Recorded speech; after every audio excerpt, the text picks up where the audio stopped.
दोस्तों जय हिंद। स्वागत है आप सभी का जीएस की पाठशाला में। दोस्तों ये वीडियो यूपीपीएससी, आरओ एपीएस के लिए तो महत्वपूर्ण है ही है। इसके साथ ही जो आगामी जितनी भी परीक्षाएं हैं, चाहे वो वनडे एग्ज़ाम्स हों या पीएससी के, सभी एग्ज़ाम्स में इस तरीके के फैक्ट्स पूछे जाते हैं।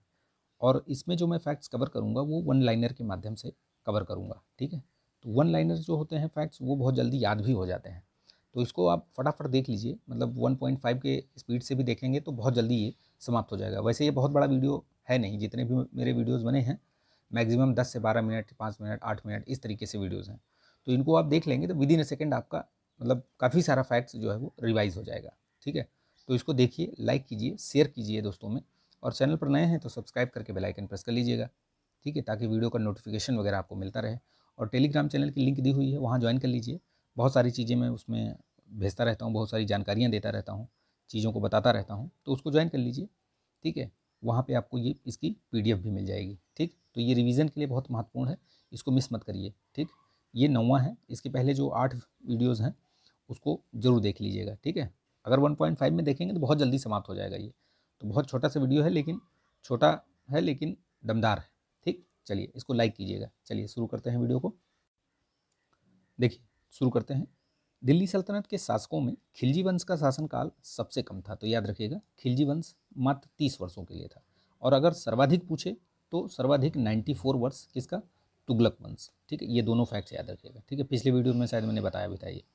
खिलजी वंश के संस्थापक जलालुद्दीन फिरोज खिलजी के समय ही पहली बार दक्षिण भारत यानी देवनगर के विरुद्ध सैन्य अभियान किया गया। तो याद रखिएगा सैन्य अभियान ये दक्षिण भारत के खिलाफ कौन किया था, यानी कि दक्षिण भारत में सबसे पहले जो हस्तक्षेप किया था ये जलालुद्दीन फिरोज खिलजी के समय पे ही हुआ।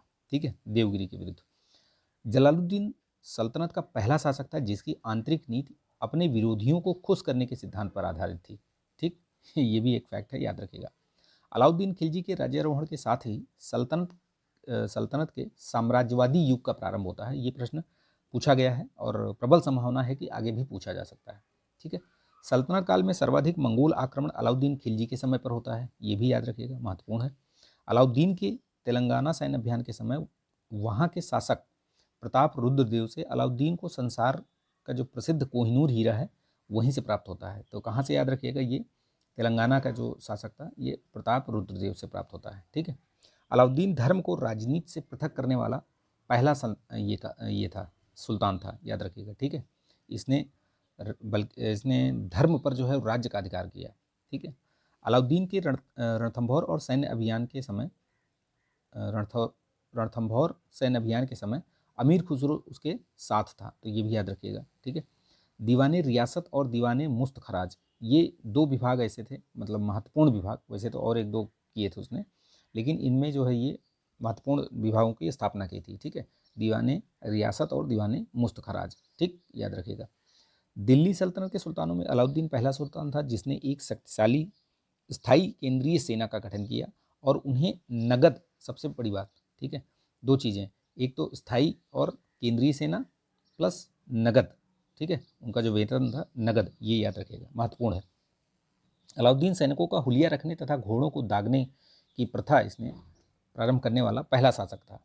ठीक, ये सारे ही महत्वपूर्ण है फैक्ट, वन लाइनर के माध्यम से हैं तो याद हो जाएंगे आपको फटाफट, मतलब देख लीजिएगा इसको। दिल्ली सुल्तानों में अलाउद्दीन पहला सुल्तान था जिसने बाजार एवं मूल्य नियंत्रण व्यवस्था जो है ये लागू कर आर्थिक सुधार किए थे, तो याद रखिएगा। ठीक, ये भी महत्वपूर्ण है। ठीक है, तो ये सारे, वैसे तो सारे ही महत्वपूर्ण हैं, वन लाइनर सारे ही फैक्ट हैं, लेकिन कुछ होते हैं जो एडिशनल उनको मतलब वेटेज मिलता है। ठीक, तो याद रखिएगा ये बाजार मूल्य और नियंत्रण व्यवस्था लागू करने वाला ये पहला शासक था अलाउद्दीन। अकाल के समय राशनिंग व्यवस्था को लागू करने वाला ये भी पहला शासक था, तो अकाल के समय राशनिंग व्यवस्था, ठीक, याद रखिएगा। भूमि की पैमाइश कराने वाला ये अलाउद्दीन पहला शासक था, ये भी याद रखिएगा, सल्तनत काल का। ठीक है, दो नए कर लगाए थे इसने, गढ़ी कर और चरी कर। ठीक, ये भी ये याद रखिएगा। अलाउद्दीन सल्तनत का प्रथम सुल्तान था जिसने वैश्यावृत्ति को रोकने का प्रयास किया था। ठीक है, तो ये सारे ऐसे ऐसे फैक्ट्स हैं कि आपने सुने होंगे, ऐसा नहीं कि नहीं सुने होंगे, लेकिन ये आपके रिवाइज हो जाएंगे, रिवीजन हो जाएगा ये आपका। ठीक है, कुतुबुद्दीन मुबारक शाह खिलजी दिल्ली सल्तनत का पहला शासक था जिसने स्वयं को खलीफा घोषित किया था। किसने? तो ये मुबारक शाह खिलजी, याद रखिएगा। ठीक, मुबारक खिलजी कभी कभी दरबार में नग्नावस्था में आया करता था। इसका सूफी संत निज़ामुद्दीन औलिया से विवाद भी था। तो ये दोनों चीज़ याद रखिएगा, ये नग्नावस्था में भी कभी कभी आता था ये, ठीक है। अलाउद्दीन खिलजी ने जैनाचार्य कवि रामचंद्र सूरी को सम्मानित किया था, ठीक है। किसको? कवि रामचंद्र सूरी को। खुसरो शाह दिल्ली सल्तनत का पहला शासक था जो एक भारतीय मुसलमान था, ठीक है। इसके विरुद्ध जो उलेमा लोग थे या जो उनके बड़े वो लोग थे, उन्होंने बोला था कि इस्लाम खतरे में है, इस तरीके से, ठीक है। ये पहला भारतीय मुसलमान था जो कि मतलब भारतीय मुसलमान था, ये पहला खुसरो शाह, ठीक। ये चीज़ याद रखिएगा। चलिए देखिए फिर नेक्स्ट देखते हैं। बिना किसी विघ्न वाले पारिस्थितिकी तंत्र में जातियों का विलोपन दर कितनी मानी गई है? यानी अगर सब कुछ अपने हिसाब से चले, यानी कि नेचुरल चीज़ से, ठीक है, और उनको देखते हुए प्रति दशक एक जाति जो है विलुप्त होती है, ठीक है। मतलब एक दशक में एक जाति विलुप्त हो जाती है। लेकिन अभी देखिए जो इतना ज़्यादा मानव हस्तक्षेप हो रहा है, इतनी ज़्यादा ही जो पूरा अव्यवस्था फैली हुई है, ये अंधाधुंध संसाधनों का दोहन हो रहा है, उसकी वजह से एक दशक में कई कई हजार जातियां जो है वो विलुप्त हो रही हैं। भारत में जैव विविधता का द्वार किसे कहते हैं? तो पूर्वोत्तर के राज्यों को कहते हैं, ये याद रखिएगा, जैव विविधता का द्वार। ओंगी, सैम्पन, सैंटलीज और जारवा ये सब कहाँ की हैं? तो ये अंडमान की जनजातियाँ हैं। चंदन पड़ाक नामक वृक्ष, चंदन तथा पड़ाक नामक वृक्ष बहुतायत में कहाँ पाए जाते हैं? तो कर्नाटक और अंडमान में ये, ठीक, चंदन वगैरह के। डोडो पक्षी तथा लाल पांडा नामक विलुप्त जीव जातियाँ किस देश में पाई जाती थी? तो ये देखिए डोडो आपका मॉरिशस में और पांडा जो है वो चीन में, ठीक है। ये विलुप्त जातियां हैं, ठीक, याद रखिएगा। जैव विविधता क्षरण के कारणों में सर्वाधिक महत्वपूर्ण कारण कौन सा? तो ये प्राकृतिक आवासों का विनाश, ये सबसे प्रमुख कारण है जैव विविधता का, मतलब उनका जो समापन हो रहा है, विलोपन हो रहा है, वो चीज़ याद रखिएगा। WWF की एक रिपोर्ट है, ठीक है, WWF की रिपोर्ट कि पिछले जो मतलब 5 दशकों में, ठीक है, यानी कि लगभग 50 वर्षों में लगभग 68-69% जो है जैव विविधता का ह्रास हो चुका है, यानी कि वो समाप्त हो चुकी है, ठीक है, याद रखिएगा। क्रिटेशियस तथा पर्मियन युग के जैव विविधता क्षरण का प्रमुख कारण क्या था? तो ये जलवायु परिवर्तन था, ठीक है। हॉटस्पॉट की अवधारणा किसने दी थी? तो नॉर्मन मायर से, याद रखिएगा, 1988 में। हॉटस्पॉट इसी जैव विविधता के आधार पर ही दिया जाता है, ठीक है। विश्व में कितने जैव विविधता के संवेदनशील स्थल हैं? वही हॉटस्पॉट, तो 36 हैं, ठीक, टोटल 36 हैं। भारत में कितने हैं ये देख लीजिए। पश्चिमी घाट है, पूर्वी हिमालय तथा इंडो वर्मन क्षेत्र, सुंडालैंड एवं हिमालयी क्षेत्र, ये आपके भारत में है 4, ठीक है। भारत को किसने सर्वप्रथम जैव भौगोलिक क्षेत्रों में या जैव भौगोलिक प्रदेशों में विभाजित किया? तो भौगोलिक क्षेत्र कितने हैं? 10 हैं। और जैव भौगोलिक प्रदेश ये कितने हैं?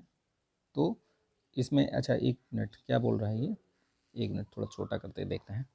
भारत को किसने सर्वप्रथम जैव भौगोलिक क्षेत्रों तथा जैव भौगोलिक प्रदेशों में, अच्छा ये क्षेत्र 10 हैं और प्रदेश ये 20 है, ठीक है, ये याद रखिएगा। को कितने किसने किया था? तो ये रोजर और पनवार ने किया था 1988 में। तो ये चीज़ एटलीस्ट याद रखिएगा कि किसने जैव भौगोलिक क्षेत्र और जैव भौगोलिक प्रदेशों में विभाजित किया था? तो रोजर और पनवार ने। भारत को कितने जैव भौगोलिक क्षेत्रों में विभाजित किया गया? तो ये 10 अभी मैंने बताया इसमें, ठीक है। कौन सा जैव भौगोलिक क्षेत्र भारतीय भूदृश्य के सबसे अधिक क्षेत्रफल फैला हुआ है? तो ये दक्कन का जो प्रायद्वीप है वो 43% में फैला हुआ है, ठीक, यही सबसे ज़्यादा है।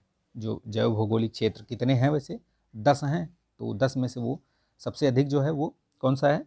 दक्कन प्रायद्वीप, जो दक्कन का ये है प्लेटू, ठीक है, क्रिटेशियस युग में बना हुआ ये।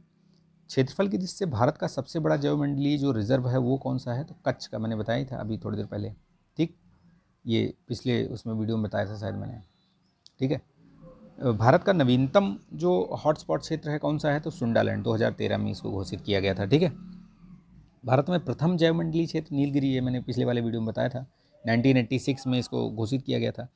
कल्प वृक्ष की उपमा किस वृक्ष को प्रदान किया गया? तो ये नारियल को कल्प वृक्ष की उपमा प्रदान की गई है, तो याद रखिएगा। पिछले कुछ वर्षों में विलुप्त प्रजाति क्वेगा, थाइलेसीन एवं स्टेलर सी काऊ किन देशों से संबंधित है? तो ये अफ्रीका और ऑस्ट्रेलिया, रूस, ये जो प्रजातियां हैं ये कहाँ कहाँ पाई जाती हैं? अफ्रीका में, ऑस्ट्रेलिया में और रूस में, याद रखिएगा, ठीक है। उड़ने वाली छिपकली जिसे ड्रैको भी कहा जाता है, भारत में कहाँ पाई जाती है? तो ये पश्चिमी घाट के जंगलों में पाई जाती है, ठीक है, पश्चिमी घाट के। थामिन मृग कहाँ पाया जाता है? जो लोकटक झील के पास है, ठीक, मणिपुर में। केबुल लामजाओ जो राष्ट्रीय नेशनल पार्क है, मतलब नेशनल पार्क है जो, ठीक है, वहीं पे पाए जाते हैं। फुमडीज़ भी हैं वहीं पे, ठीक है, वहीं पे लोकटक झील भी है, ये लिखा हुआ है, ठीक।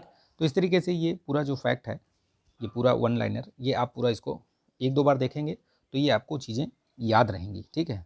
अगर PDF चाहिए तो PDF ले लीजिएगा, अदरवाइज़ लिख लीजिएगा इनको, ठीक। चलिए मिलेंगे नेक्स्ट वीडियो में, तब तक के लिए जय हिंद।